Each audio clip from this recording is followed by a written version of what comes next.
Hello everyone, welcome or welcome back to my channel. Today I will talk with you over something that I experienced over time and yeah, let's dive in.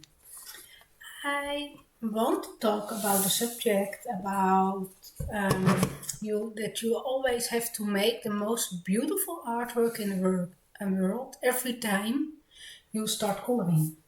And feeling the pressure, you always have to create the most beautiful thing.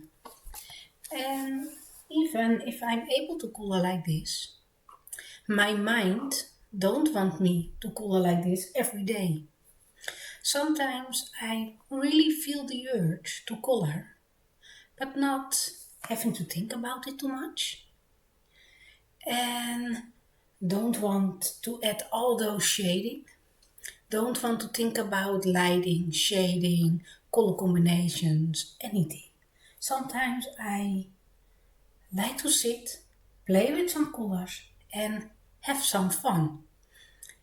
And I tried something new to take the pressure out of my coloring, a new technique, and it might be not the most beautiful page, but it was a joy to color and I will show it later in the video.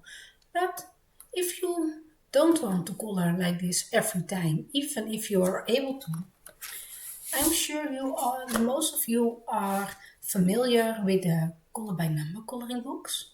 You always can grab a color by number and fill in the little numbers and create a page, and you don't have to think about color choices because the illustrator who put out the book already made the decision for the colors for you, right? You also can pick up a book like the Spiral Cliffings,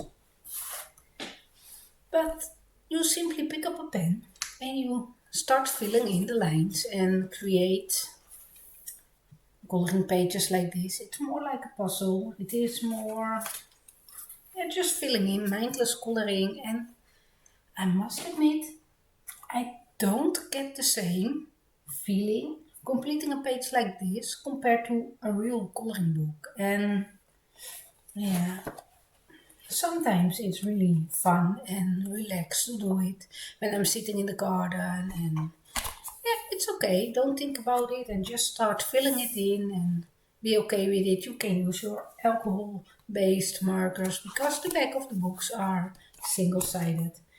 And I think this is kind of like the color by number.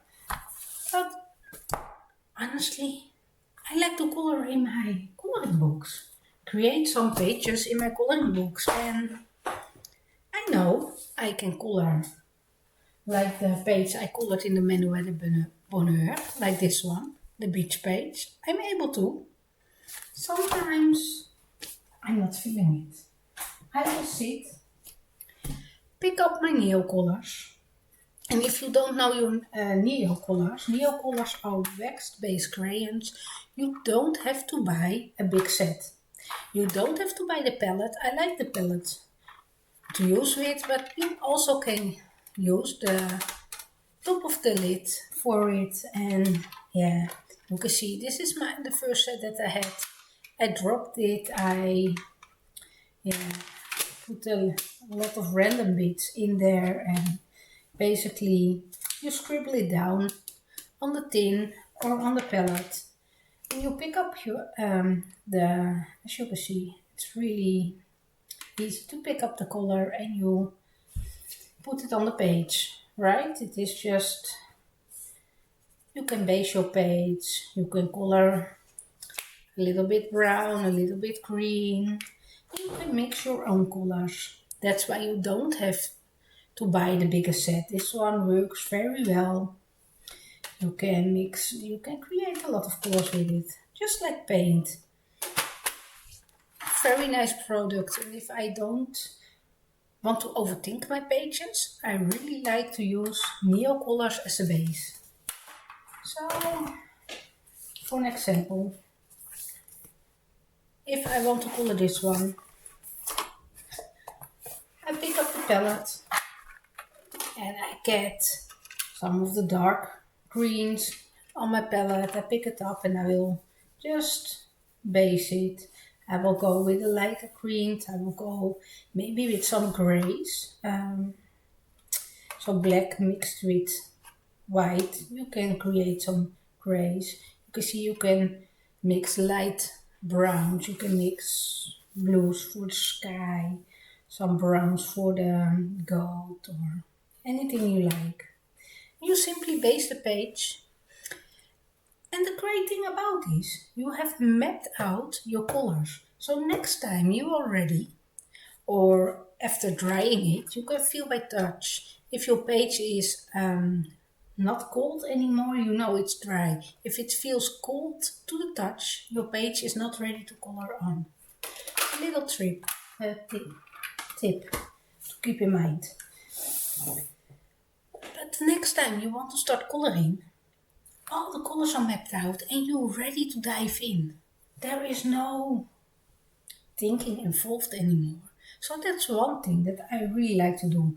And on this paper, the neocolors work great as a base. And then I like to go on top with the luminance pencils, also by Caran d'Ache. And I have a set here. Oh, it's upside down. But as you can see, I'm using those pencils a lot. This one I already replaced before, so yeah, I really like those colors. This is the new portrait set, I think. Yeah, portrait set. It is a range of new colors.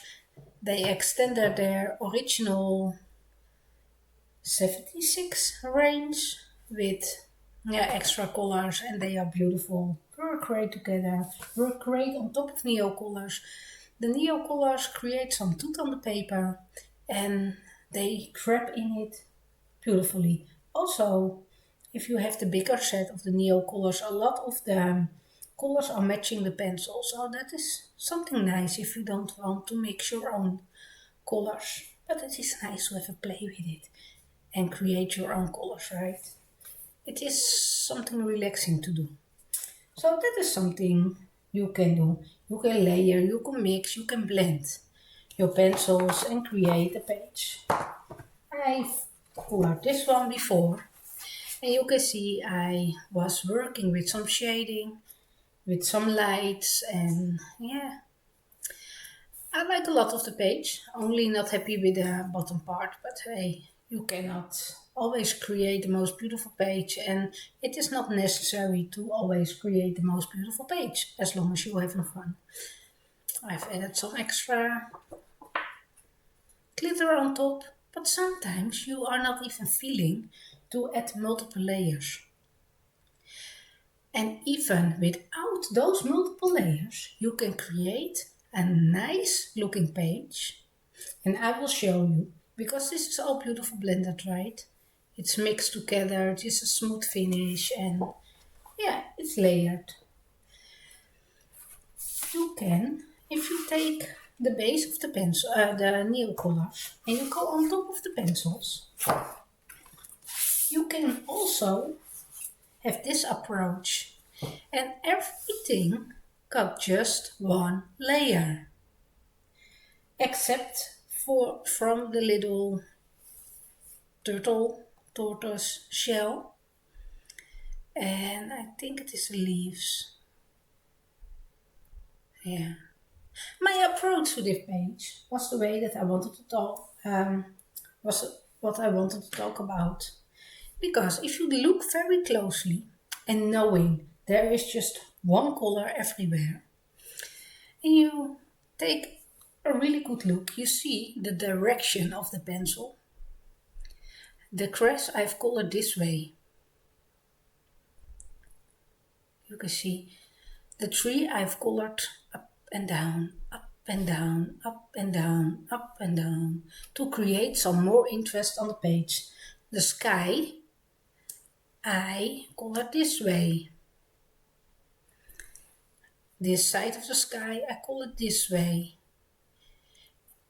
And by just adding one layer, you can create and play with the depth in the page without layering, without having to add a lot of colors. I think this part got 3 colors inside, but it is not necessary. The little bunny is sleeping. I wasn't feeling coloring it a lot, so I went this way with my strokes. It's sleeping in the grass, and to create a difference and it will stand out more, the grass I went up and down, up and down, up and down. The flowers I colored this way, to create some interesting look on top of it. For these flowers, I only colored the bottom. And because this is up and down, this is up and down, I knew my strokes had to go the other way.